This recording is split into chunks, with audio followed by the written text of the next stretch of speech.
Sa unang tingin mo sa video na ito, isang ama ang nananaghoy sa pagkawala ng dalawa niyang anak.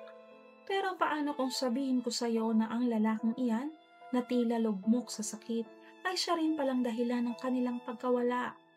Ang kasong ito ay hindi lang kumalat sa China kung hindi yumanig sa buong Asya. Ang kwento natin ngayon ay tungkol sa selos, matinding kontrol, isang babaeng walang puso at isang amang piniling talikuran ang tungkulin niyang protektahan ang sariling mga anak sa ngalan ng isang babaeng hindi nila ina. Ako po si Ces at ito ang Pinoy Crime Documentaries Tagalog. Sa video na ito, sabay-sabay nating alamin kung ano nga ba ang totoong nangyari at kung paano nag-umpisa ang trahedya mula sa isang text message hanggang sa paggulong ng hustisya para sa dalawang inosenteng bata. Noong November 2, 2020, bandang 3:30 ng hapon,